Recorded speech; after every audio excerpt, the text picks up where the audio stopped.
a ti, el alfa y el omega. Una feliz semana o un feliz sábado. Y bienvenidos nuevamente al estudio de la Palabra de Dios a través de la Escuela Sabática. Como siempre continuamos hablando acerca de las maravillosas profecías del libro de Isaías. Y ahora entramos a una nueva sección del libro. Podemos ver que el libro de Isaías puede ser dividido en dos partes, desde el capítulo 1 hasta el capítulo 39, donde podemos ver más la intervención del reino de Asiria en los asuntos del pueblo de Dios.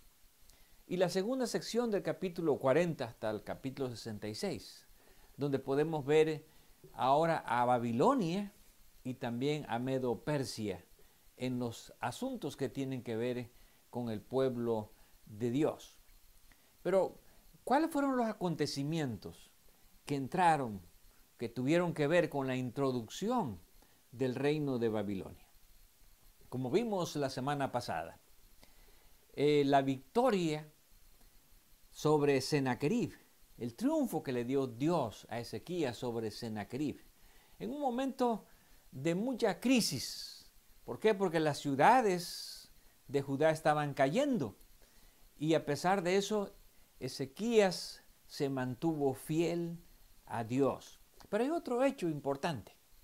En el capítulo 36 del libro de Isaías, en el versículo 10, encontramos que entre el discurso del Rabsaces, él le hace una declaración al pueblo de Judá. ¿Acaso vine yo ahora a esta tierra para destruirla sin Jehová? Jehová me dijo, sube a esta tierra y destrúyela. Es interesante esta declaración del oficial del rey de Asiria. ¿Acaso vine yo a esta ciudad por mi propia cuenta? Vine aquí porque Dios me ha mandado, porque Dios me ha dicho, sube y destrúyela. Ahora, ¿cuán ciertas eran estas palabras?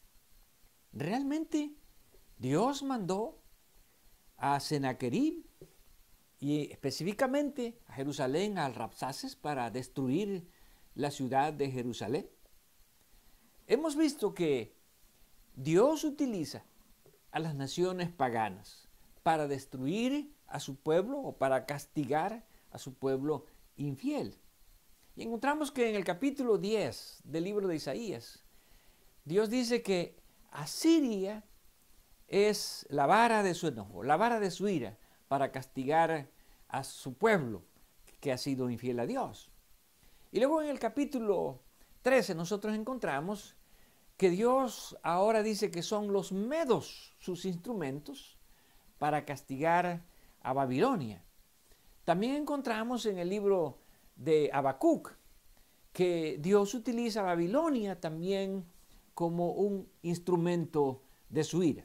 Pero ahora enfrentamos esta situación donde el mismo oficial asirio le dice a Ezequías, yo no vine aquí por mi propia cuenta. Dios me ha enviado para destruir esta ciudad. Ahora, podríamos decir que de acuerdo a las evidencias, difícilmente podremos pensar que Dios había enviado a este oficial. Pero algo interesante que podemos ver en la historia posterior a Ezequías y que ocurrió en el tiempo del rey Josías. El rey Necao, faraón de Egipto, estaba subiendo en el tiempo de crisis del imperio asirio. Especialmente cuando los caldeos estaban a punto de conquistar Asiria, cuando el ejército de Babilonia, juntamente con la ayuda de los medos, vinieron para destruir a Babilonia. Y encontramos que el rey Necao, que quería ayudar al reino de Asiria, subió y pasó por Judá para ir a la ciudad de Carquemis. Y cuando Josías ve al rey Necao que va a cruzar por su tierra, entonces él se presenta para hacerle batalla. Y interesantemente, el rey Necao le dice unas palabras a Josías, que tal vez podríamos decir, bueno, ¿cómo Dios podría haber enviado a Necao si era un rey pagano? Pero cuando vamos al libro de Segundo de Crónicas, y en el capítulo 35, versículos 21 y 22 encontramos, y Necao le envió mensajeros diciendo, ¿qué tengo yo contigo, rey de Judá? Yo no vengo contra ti hoy, sino contra la casa que me hace guerra. Y Dios me ha dicho que me apresure. Deja de oponerte a Dios, quien está conmigo, no sea que Él te destruya. Vemos que las palabras de Necao son muy parecidas a la palabra del Rabsaces de Asiria. Rabsaces dice, yo vine aquí porque Dios me ha mandado. Necao le dice a Josías, no te interpongas porque Dios me ha enviado. Ahora, había suficientes razones como para que Josías podría creer que el rey Necao estaba mintiendo. Y tal vez él recordaba estas palabras del Rabsaces que habían ocurrido tiempo atrás, en el tiempo de Ezequías. Pero veamos qué ocurrió. La historia aquí es distinta. Y el versículo 22 dice, mas Josías no se retiró, sino que se disfrazó para darle batalla, y no atendió a las palabras de Necao, que eran de boca de Dios, y vino a darle batalla en el campo de Megiddo.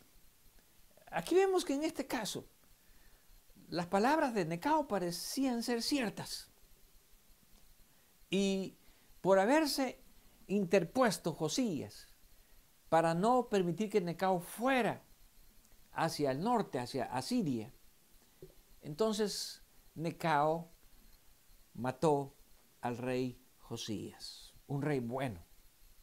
Pero esto nos muestra que no siempre podemos confiar en nuestro sentido común. En el tiempo de Ezequías no prestó atención a las palabras del Rabsaces. Y una de las razones es que Ezequías confió en Dios, pidió la dirección de Dios y Dios le dijo, no creas a las palabras que está diciendo este alto oficial asirio. Ellos no van a tomar la ciudad. Yo me voy a encargar de resolver este problema. Así que ahí la clave fue consultar a Dios. En el caso de Josías, Josías no consultó a Dios. Y en este caso, pareciera ser que el rey Necao sí venía de parte de Dios y que Josías no debía de interponerse en su camino. Pero podemos ver que la fe de Ezequías produjo un gran milagro. Y es, podemos decir, el primer evento que llegó a todas las naciones del mundo de aquel entonces. Y esto lo encontramos en el libro de Isaías, en el capítulo 37, donde encontramos precisamente el milagro que Dios hizo para salvar a su pueblo. Dice el versículo 36, y salió el ángel de Jehová y mató a 185,000 en el campamento de los asirios. Y cuando se levantaron por la mañana, he aquí que todo era cuerpos de muertos. Entonces Sennacherib, rey de Asiria, se fue e hizo su morada en Nínive. Aquí vemos que a causa de la fe del rey Ezequías, Dios envió a su ángel y un solo ángel destruyó al ejército de los asirios. 185,000 soldados perecieron en una sola noche. Ahora, este hecho, este evento, esta victoria, llegó indudablemente a todas las naciones. Y las naciones indudablemente entendieron que esto había sido obra de Dios, que esto había sido parte del poder de Dios. Aún la ciudad de Babilonia o el país de los caldeos entendieron que Dios estaba obrando a través del profeta Ezequías. Y esto lo encontramos registrado en el libro de Segundo de Crónicas, capítulo 32, versículos 22 y 23, donde encontramos el siguiente testimonio. Así salvó Jehová a Ezequías y a los moradores de Jerusalén de las manos de Sennacherib, rey de Asiria, y de las manos de todos, y le dio reposo por todos lados. Y aquí viene la parte interesante. Y muchos trajeron a Jerusalén ofrenda a Jehová, y ricos presentes a Ezequías, rey de Judá. Y fue muy engrandecido delante de todas las naciones después de esto. Así que las naciones trajeron ofrendas para Dios y trajeron también presentes para Ezequías, de tal manera que Ezequías llegó a ser aún más poderoso, más rico, más grande que antes, a causa de esta victoria que Dios le había dado para poder recompensar la fe de Ezequías en estos tiempos de crisis. Sin embargo, no solamente fue eso lo que impactó a las naciones, sino viene otro evento. Y encontramos que fue la curación milagrosa del rey Ezequías. Cuando vamos nuevamente al libro de Isaías, y ahora vamos al capítulo 38, nosotros encontramos que Ezequías contrajo una enfermedad muy grave. Dice el versículo 1, en aquellos días Ezequías se enfermó de muerte. Y vino el profeta Isaías, hijo de Amós, y le dijo, Jehová dice así, ordena tu casa, porque morirás y no vivirás. Ahora, no se sabe exactamente cuándo ocurrió esta enfermedad. Dice que fue en aquellos días. Aparentemente pudo ser un poco antes de la invasión de los asirios, o probablemente pudo haber sido enseguida. Porque el contexto nos presenta que Dios no solamente sanó a Ezequías y le dio 15 años más de vida, que no estaban dentro del plan de Dios, pero a causa de que Ezequías lloró y Ezequías le presentó a Dios su fidelidad, Dios le concedió 15 años más de vida. Y el contexto nos dice que además de que Dios le dio 15 años de vida, como dice el versículo 5, he aquí yo añado a tus días 15 años.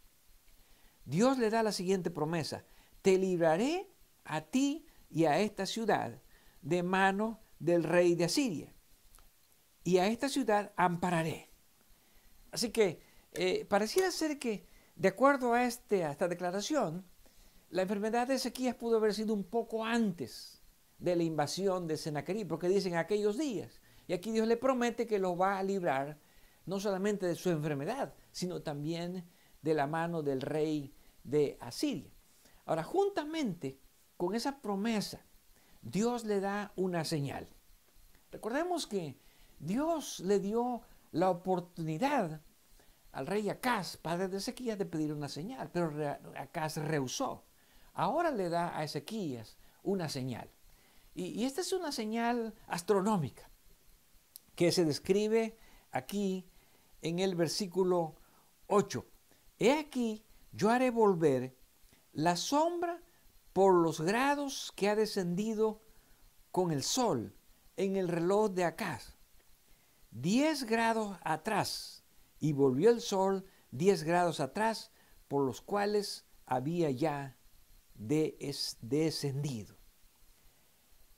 Ahora, este evento astronómico, que fue una señal de Dios, fue realmente un gran milagro.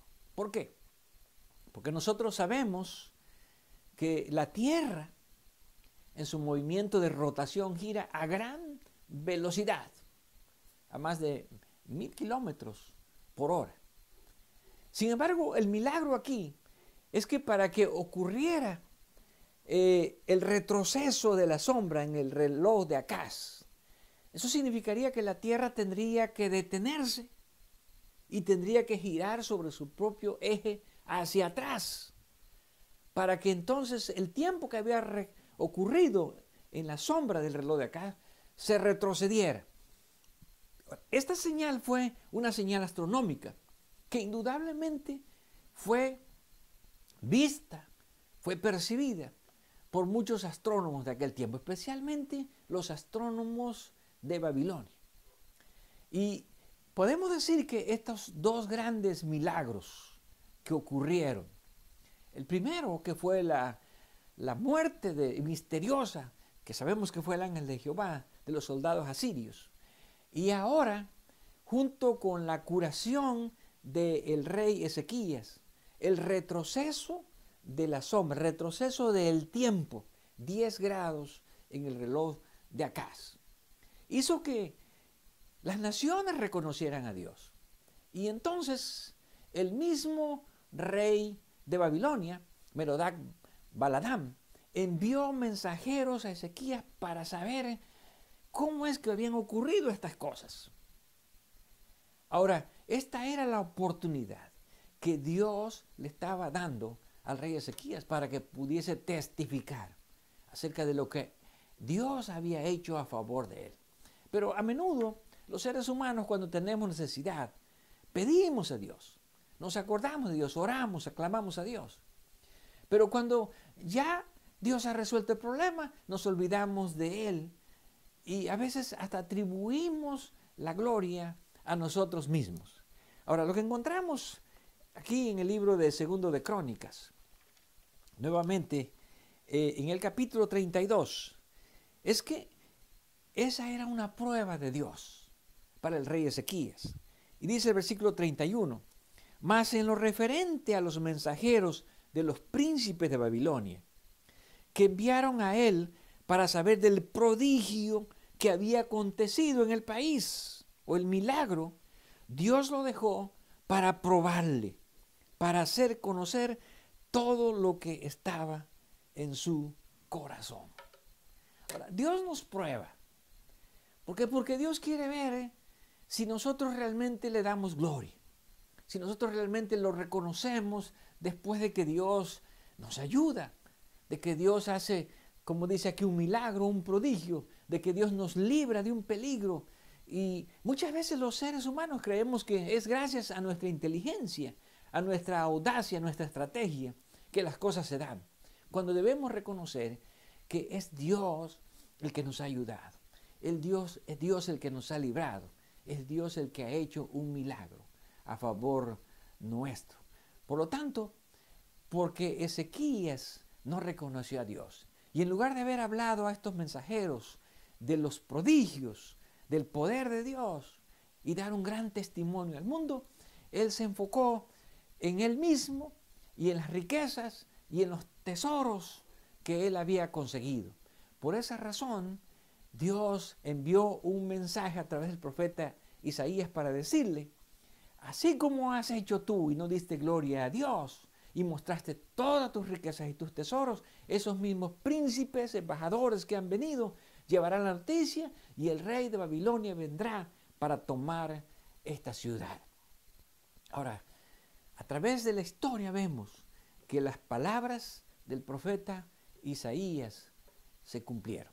Y ahí es donde vemos ahora el mensaje del capítulo 40 del libro de Isaías. Ahora, este capítulo 40 del libro de Isaías nos lleva ahora hasta el momento en que Dios ha permitido que su pueblo sea llevado al cautiverio. Las profecías de Jeremías, capítulo 25, versículos 11 al 13, se cumplen anunciando que los 70 años de cautiverio, el número 70, como ya vimos, es el número que expresa la plenitud de una manera aumentada. Y estos 70 años se cumplieron porque Dios así lo había designado. Pero cuando terminaron estos 70 años, o cuando el pueblo debía de regresar, Dios también iba a castigar, Dios iba a enjuiciar al pueblo de Babilonia. ¿Por qué? Porque al igual que al pueblo de Asiria, Dios le había dado la oportunidad, Dios le dio el poder, el dominio, para ver si los asirios lo reconocían. Sin embargo, los asirios no atribuyeron a Dios, ni le dieron gloria por ese poder. Y entonces Dios envía ahora a los caldeos, a la gente de Babilonia, que vienen a destruir el país de Asiria y vienen a acabar con el imperio de Asiria. Y ahora Dios utiliza a un nuevo pueblo, a Babilonia, para que sea el instrumento para también castigar no solamente a los asirios, sino también para castigar a su pueblo infiel de Judá. Ahora, este momento es el momento cuando el país de Asiria entra en crisis. En el año 612 cae la ciudad de Nínive, la capital del imperio. Sin embargo, el rey que había muerto dejó en su lugar a un sucesor que tomó los ejércitos y fue a la ciudad de Carquemis para hacer resistencia ahora al pueblo de Babilonia. Sin embargo, la ciudad de Carquemis cae también en el año 605. Y en la historia esto se puede ver como el final del reino asirio. 2 años después, en el 603, cae Aram, la última ciudad que hacía resistencia. Ahora, lo que podemos ver entonces es que ahora el pueblo de Judá, el pueblo de Dios, no solamente ha sido castigado por los asirios y Dios lo ha librado, sino a causa de la infidelidad que viene después de los reyes que siguieron a Ezequías, Dios ahora envía, y son los ejércitos caldeos que vienen en el año 605 para invadir la ciudad y para volver a tomar el país, hasta que finalmente Jerusalén es destruida en el año 586 antes de Cristo. Ahora, durante todo este periodo, desde el 605 hasta el año 539, el pueblo de Dios estuvo en cautiverio. Cuando Ciro sube al poder en el año 537, el pueblo de Dios, que ya había visto parte de la liberación con la caída de Babilonia, es finalmente liberado en el 537 y Ciro da la orden de que regresen para construir la ciudad de Jerusalén. Y ahora vemos a un nuevo pueblo, el país de los persas, liderados por Ciro, y el país de los medos, liderados por Darío, ahora se convierten en los instrumentos de Dios para castigar a Babilonia. Y eso lo vemos en el capítulo 13 de Isaías, donde nosotros encontramos que Dios toma a los medos como tipos para representar sus juicios finales que vendrán sobre todas las naciones, y específicamente el juicio que vendrá sobre Babilonia.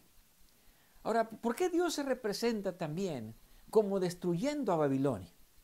Además de que Dios pone en el capítulo 13 a los medos, y en el capítulo 40 Dios dice que Ciro es el que viene para destruir y para abrir puertas y para tomar el poder de Babilonia.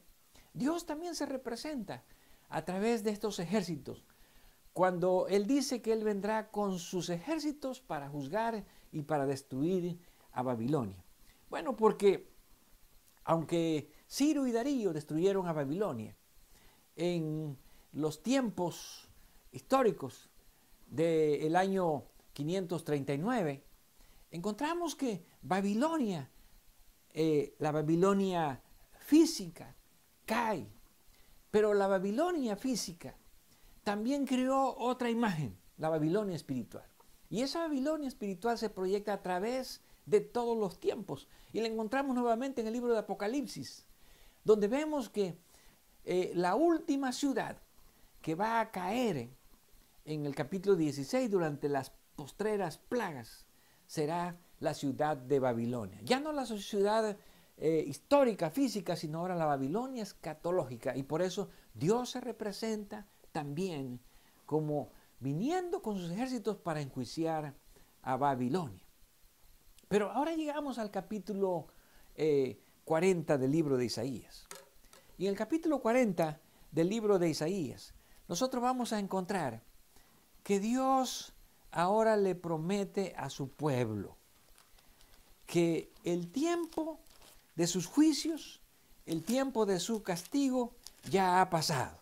Y podemos ver que este capítulo trae un hermoso mensaje de consuelo, de consolación a Sión. Y en este hermoso mensaje no solamente se puede ver que Dios ha perdonado a su pueblo, no solamente se puede ver la misericordia de Dios al dar una nueva oportunidad a su pueblo ahora después de los 70 años del cautiverio, sino también podemos ver aquí la promesa de Dios de que Él mismo vendría para ofrecerle liberación espiritual a su pueblo. Y podemos ver aquí que Dios ordena que se prepare el camino para la venida del Mesías. Dios ordena que se prepare el camino para la venida del Rey de Israel, que vendrá a liberar no tanto físicamente como se creía en el Antiguo Testamento, sino espiritualmente a su pueblo. Y en este capítulo nosotros vemos que la promesa no solamente es que vendrá el Señor, hablando sobre la primera venida, sino también se promete que vendrá el Señor con respecto a la segunda venida. Y veamos cuáles son los componentes de este capítulo. En primer lugar, en el versículo 1 encontramos la declaración: consolaos, consolaos, pueblo mío. A veces Dios nos enjuicia, a veces Dios permite que los castigos caigan sobre nosotros, no porque Él los fabrique, sino porque nosotros nos alejamos de Dios, nos apartamos de Dios. Pero Dios siempre tiene un mensaje de consolación. Algunas veces es difícil poder olvidar tal vez las tragedias que han ocurrido en nuestra vida en el pasado. Sin embargo, Dios trae un mensaje de consolación. Y el mensaje de consolación se expresa en el versículo 2, donde dice: decidle a voces a este pueblo, a Jerusalén, que su tiempo es ya cumplido, que su pecado es perdonado, que doble ha recibido de la mano de Jehová por todos sus pecados. Ahora, Dios está invitando en este capítulo a olvidar los tiempos pasados. Ahora, no fue culpa de Dios que hayan ido al cautiverio, que hayan estado 70 años en un país extraño. Pero Dios lo permitió, porque Dios desea redimirnos a través de las pruebas, a través de los problemas, a través de las tribulaciones. Y ahora Dios le dice: ahora les ofrezco el consuelo. Y por lo tanto el consuelo significa no solamente que van a regresar del cautiverio, sino que ahora tienen que prepararse para la venida del Señor, la venida del Mesías. Y entonces el versículo 3 presenta un mensaje que toma mucha relevancia en el Nuevo Testamento. Voz que clama en el desierto, preparad camino a Jehová, enderezad calzada en la soledad a nuestro Dios. Todo valle sea alzado, y bájese todo monte y collado, y lo torcido se enderece, y lo áspero se allane.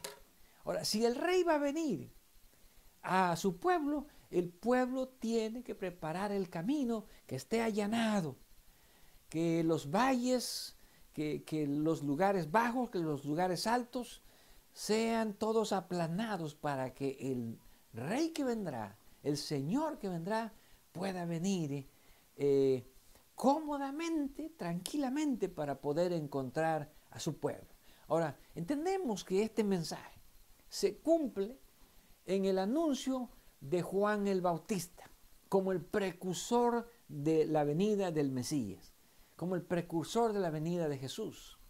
Y Dios promete que vendrá el Salvador, para poder cumplir las promesas. Ahora, se ordena una preparación del camino. Y dice el versículo 5, y se manifestará la gloria de Jehová, y toda carne juntamente lo verá, porque la boca de Jehová ha hablado.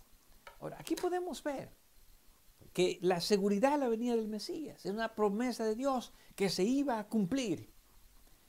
Y este cumplimiento no se pudo alcanzar en el tiempo del retorno. ¿Por qué? Porque nuevamente el pueblo de Dios no cumplió con las expectativas de Dios, con las condiciones que Dios había dado. Pero sí se cumplió de acuerdo a la profecía de Daniel, que había vivido en el exilio durante el tiempo de las 70 semanas, los 490 años donde al final tendría que aparecer el Mesías para ser ungido y para ser muerto y ser resucitado. Ahora, no solamente encontramos la primera venida del Mesías en este mensaje, sino que también encontramos la segunda venida, donde dice el versículo 9, súbete sobre un monte alto, anunciadora de Sión, levanta fuertemente tu voz, anunciadora de Jerusalén, levántate, no temas, di a las ciudades de Judá, ven aquí al Dios vuestro. He aquí Jehová el Señor vendrá con poder y su brazo señoreará. He aquí que su recompensa viene con él y su paga delante de su rostro. Ahora aquí se está anunciando también no solamente la venida del Mesías en su primera venida, sino su segunda venida, donde Dios viene con gran poder para poder recompensar, para poder enjuiciar, para poder juzgar a las naciones. Ahora, la promesa de Dios, tanto para la primera venida en aquel tiempo, es que nosotros los seres humanos tenemos que aprender a tener paciencia y a esperar el tiempo de Dios. Algunas veces las promesas de Dios no se cumplen en nuestro tiempo, como en el tiempo antes de la venida del Mesías. Muchos esperaban al Mesías que apareciera en sus días, pero no apareció sino hasta el momento que Dios había ya asignado, había determinado que debería de aparecer. Igualmente ocurre con nosotros. A menudo quisiéramos que las promesas de la segunda venida del Señor, que se anuncia aquí en el capítulo 40, también se cumpliesen en nuestros días. Pero Dios tiene un mensaje, tanto para el pueblo de aquel tiempo, para nosotros. Y ese que encontramos en el versículo 7 y 8. La hierba se seca y la flor se marchita, porque el viento de Jehová sopló en ella. Ciertamente como hierba es el pueblo. Sécase la hierba, marchítase la flor, mas la palabra del Dios nuestro permanece para siempre. Qué hermosa declaración en estos dos versículos. Primeramente, Dios nos compara a nosotros como la hierba. Y cuando vamos al Salmo 90 encontramos que la hierba, la flor, sale en la mañana y en la tarde se seca. Así es la vida del hombre. El salmista declara, nuestros días pasan como pasa el viento, como un soplo. Sin embargo, Dios dice, aunque el hombre es como la hierba y perece y sus días son cortos, no nos olvidemos que las promesas de Dios, la palabra de Dios, esa no pasa. La palabra de Dios permanece para siempre. Y así como Dios cumplió sus promesas con su pueblo en el tiempo del Antiguo Testamento y en el tiempo del Nuevo Testamento con la aparición del Mesías. Muchos que lo esperaban no lo vieron, porque los hombres somos como hierba. Sin embargo, la palabra de Dios permaneció y se cumplió.